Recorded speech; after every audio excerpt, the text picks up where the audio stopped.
تم جب مسکراتی ہو تمہاری آنکھیں بھی مسکراتی ہیں۔ لڑکی، تم تو ایک معجزہ ہو۔ اب کی کونج کی زبان تالو سے ٹپک کر رہ گئی۔ اسے برا لگا تھا کہ اس کی تصاویر یوں گروپ پہ بھیجی گئی، لیکن اچھا لگا تھا کیوں کسی نے توصیفی کلمات کہے۔ اسے برا کم اور اچھا زیادہ لگا تھا۔ عجیب احساس تھا، عجیب سرور تھا۔ اپنی تعریف بھلا کسے پسند نہیں ہوتی؟ دیکھا کونج، تم کتنی خوبصورت ہو، تمہیں اس بات کا اندازہ بھی نہیں تھا۔ اگر تم کہو تو میں اسے تمہارا نمبر دے دوں۔ فریحہ نے اس کی سب سے بڑی ہمدرد بننے کی کوشش کی۔ کونج ان سے یہ بھی نہ پوچھ سکی کہ ان دونوں نے بغیر اجازت کی کونج کی تصاویر کیوں اپلوڈ کی۔ وہ بس سن تھی۔ اگر اس کی زندگی پیاری نہیں ہے تو اس کا نمبر مجھے دے دو۔ عشرت منصور کی آواز پر فریحہ نے گردن موڑ کر دیکھا۔ وہ ان کے بالکل پاس کھڑی تھی، تیکھی نگاہوں سے کونج اور کبھی فریحہ کو دیکھتی ہوئی۔ میں اس لڑکے کا نمبر کونج کے منگیتر کو دے دوں گی اور پھر تم سب اس کے سوئم کی تیاری کرنا۔ وہ دھیمی آواز میں غرا رہی تھی۔ آئندہ تم لوگ مجھے کونج کے قریب نظر نہ آنا۔ وہ انگلی اٹھا کر وارن کر رہی تھی، ساتھ ہی بت بنی کونج کا ہاتھ پکڑا اور اسے بس کی جانب کھینچتے ہوئے لے کر جانے لگی۔ ہر بار تمہیں فیور دینے کے لیے میں نہیں آؤں گی، اپنے لیے کھڑے ہونا سیکھو، اور خبردار جو تم نے اس لڑکے سے راہ و رسم بڑھانے کی کوشش کی۔ نہ وہ دوست تھی نہ ساتھی، لیکن وقت پڑنے پر دونوں بن جایا کرتی تھی۔ کونج گمسم سے اس کے ساتھ کھنچتی چلی گئی تھی۔ وہ حال میں نہیں لگتی تھی، اسے ماضی کا غم بھول رہا تھا۔ ذہن میں اب بھی ایک ہی سطر گونج رہی تھی، کیا تمہیں کبھی کسی نے بتایا تمہاری آنکھیں کتنی خوبصورت ہیں؟ رات اسلام آباد کے سر پر سوار ہوئی تو دفاتر بند ہونے لگے، کھانے کی جگہوں اور کیفیز کا رش بڑھنے لگا۔ سارے دن کی تھکن ایک کافی اتار سکتی تھی۔ آفس کے بدمزہ کھانے کی کڑواہٹ اسٹریٹ فوڈ سے ختم کر سکتے تھے۔ سرسبز درختوں اور بھری بھری گھاس والے ایک پارک کا رخ کرو تو چڑھتی ہوئی رات میں بہتی ہوا کے درمیان ایک شخص متوازن چال چلتا دکھائی دے گیا۔ اس کے ہاتھ میں سفید پھولوں کا بکے تھا اور ایک ہاتھ میں گفٹ پیکٹ۔ تھوڑی دور پارک میں چلنے کے بعد وہ ایک سنگی بینچ پر آ بیٹھے تھے، بال کلموں سے سفید، کندھے ڈھیلے چھوڑے، بختیار گمبھیر، کسی کا انتظار کر رہے تھے۔ اگلے چند لمحوں میں وہ شخص آتا دکھائی دیا جس کا انتظار تھا۔ بختیار نم آنکھوں سے اسے اپنے قریب آتے دیکھتے رہے۔ اس حادثے میں اپنا سارا خاندان کھو دینے کے بعد ان کے پاس یہی تو 4 بچے تھے جنہیں وہ خود سے زیادہ چاہتے تھے، کیس، انیسہ، میرا۔ انہیں انیسہ سے بھی زیادہ محبت کیس سے تھی۔ وہ پراعتماد چال چلتا ہوا ان کے قریب آ کر رکا تھا۔ سرمئی ٹریک سوٹ، ہاتھ میں پانی کی بوتل، جاگنگ شوز، آرام دہ حلیہ، وہ جاذب نظر لگ رہا تھا۔ آنکھیں اسپاٹ تھیں، گویا جذبات کا گزر ہی نہ ہوا ہو۔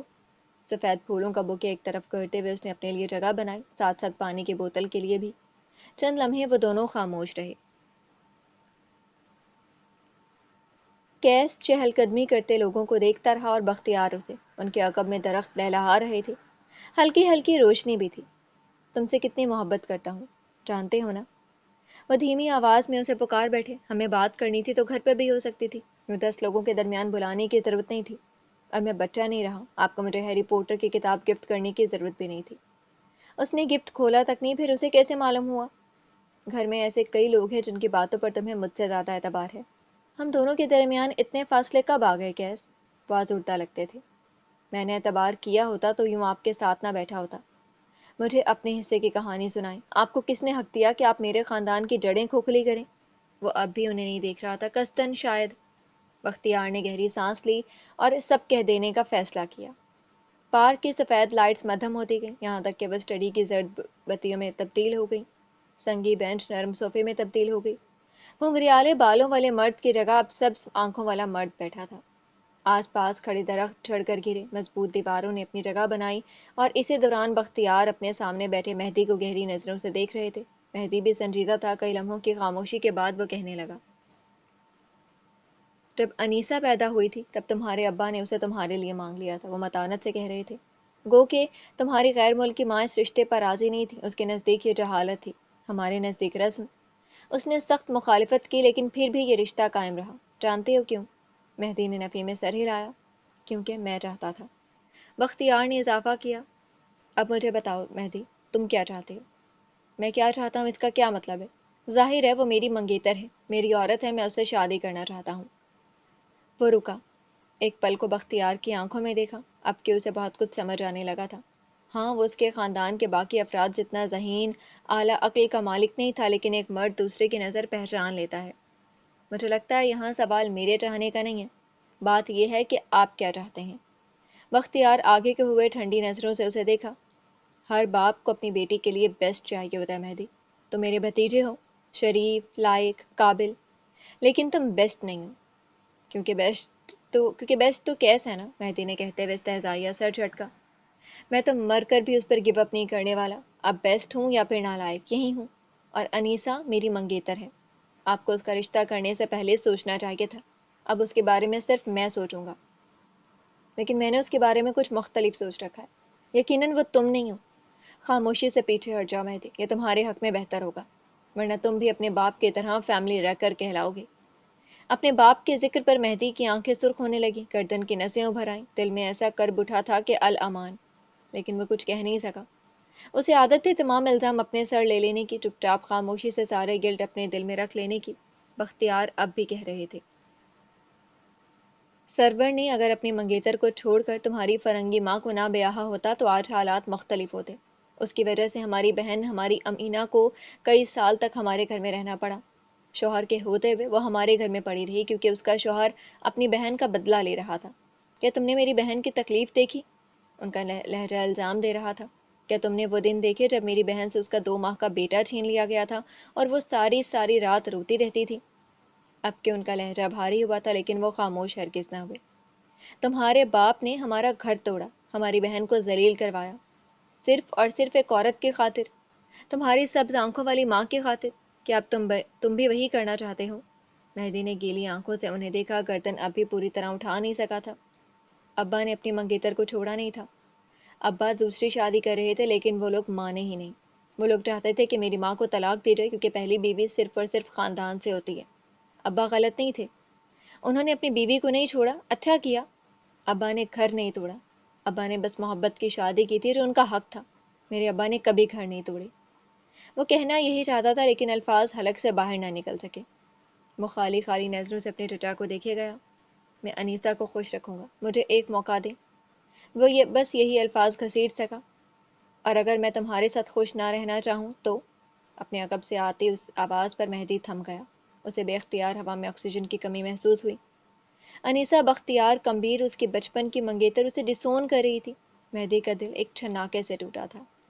میں تمہارے ساتھ نہیں رہنا چاہتی، مجھے تمہارے ساتھ زندگی نہیں گزارنی، آزادی چاہیے مجھے، تم سے اور ہمارے اس سڑے ہوئے تعلق سے۔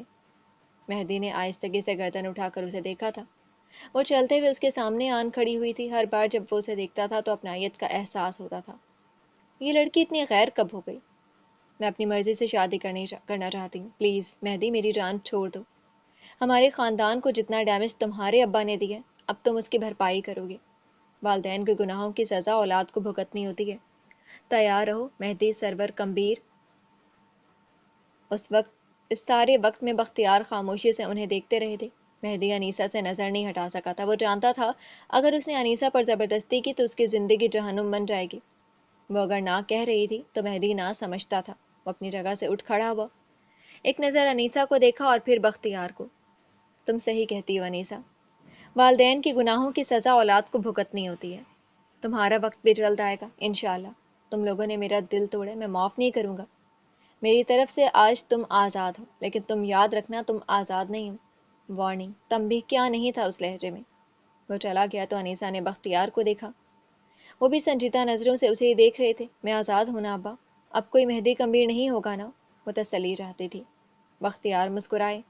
اب کوئی مہدی کمبیر نہیں ہوگا، انہوں نے دلاسا دیا، کیونکہ اب کیس کمبیر ہوگا۔ آخری الفاظ انہوں نے بس دل میں کہے تھے۔ انیسہ کے دل کو تسلی سی ہونے لگی، اب اس کے اور جوزف کے بیچ میں کوئی نہیں آئے گا۔ Ferry tell. ماضی کی کتاب بند کر کے حال میں آؤ تو کیس چہرے پر سنجیدگی طاری کیے بختیار کی ساری روداد سن رہا تھا، بلکہ سن چکا تھا۔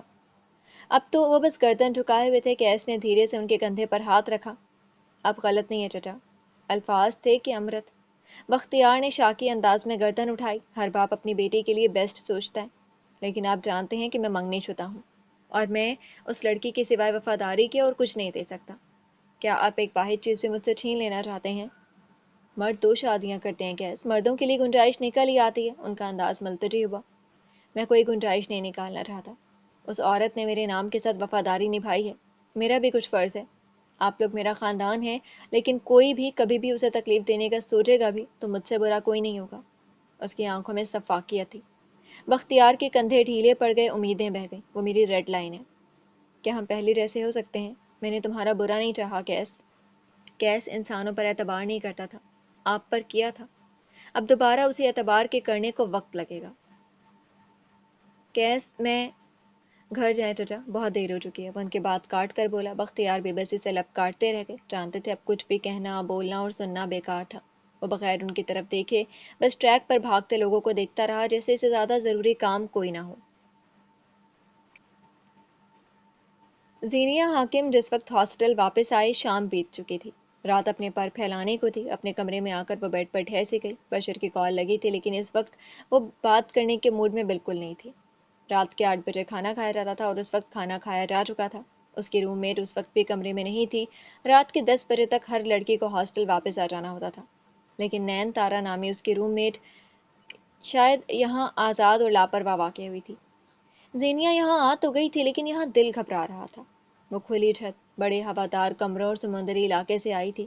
وہ جہاں دل گھبراتا تھا تو پہاڑ دلاسا دیتے تھے، جہاں آنکھ نم ہوتی تھی تو سمندری ہوا ان قطروں کو جذب کر لیتی تھی۔ اسلام آباد کی خاموشی اور یہ تنگ گھر یہ اسے غیر آرام دہ کر رہے تھے۔ وہ اعتراف نہیں کرنا چاہتی تھی، لیکن زینیہ حاکم ہوم سکنس کا شکار ہو رہی تھی۔ کافی دیر یوں ہی پڑے رہنے کے بعد وہ اٹھ کھڑی ہوئی۔ آئینے میں کھڑے ہو کر اپنا چہرہ دیکھا جو مرجھایا ہوا تھا، آنکھیں تھکی تھکی تھیں۔ وہ ایک برے فیز میں تھی، اور انسان کو اس کے برے فیز سے صرف ایک ہی چیز نکال سکتی ہے، اس کا محبوب شوق۔ اپنی سائڈ کی الماری کے پٹ کھولتے ہوئے اس کی آنکھیں چمک اٹھیں، کیمرہ ہاتھ میں لیتے ہوئے اس کے لب ہولے سے مسکرائے۔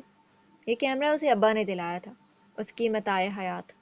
اس نے کیمرے کا اسٹریپ کندھے پر ٹانگا، بیڈ پر رکھا، اپنا دوپٹہ اٹھایا۔ ابھی 8 بجے تھے۔ لڑکیوں کو 10 بجے ہاسٹل واپس آنا ہوتا تھا، اس کے پاس 2 گھنٹے باقی تھے۔ وہ نیچے لاؤنج میں آئی تو آنٹی اسے نہیں دکھی، لڑکیاں سب اپنے کمروں میں تھیں۔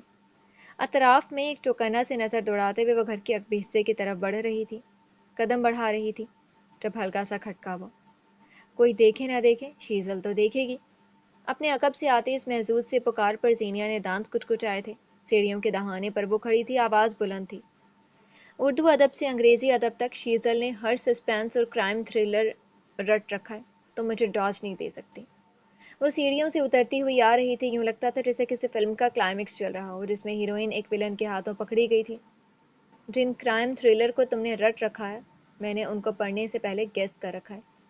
ڈاج دینا میرے لیے مشکل نہیں، میرا وقت ابھی باقی ہے۔ زینیہ نے مڑے بغیر جواب دیا تھا۔ شیزل آخری زینہ اتر کر نیچے آئی تو اب وہ ذرا روشنی میں تھی۔ بالوں کو فرنٹ چوٹی میں گوندھے، سیاہ کرتے کے ساتھ سیاہی جینز پہنے، وہ آج بھی اپنی سگنیچر سٹائل میں تھی۔ ہاں، بس ہاتھ میں موجود کولڈ کافی کا اضافہ ہوا تھا، جس کے کپ میں اسٹرا ڈالا تھا، اور وہ وقفے وقفے سے خون بھر رہی تھی۔ رات کے اس پہر کہاں چلی؟ قتل کرنے۔ زینیہ پرسکون رہی۔ میں مدد کروں یا کور اپ کروں؟ بس اپنا منہ بند رکھوں۔ دوست بن کر یا کرائم پارٹنر بن کر؟ نہ دوست نہ پارٹنر۔ تو مجھے فیور دو، وقت آنے پر میں تمہیں فیور دوں گی۔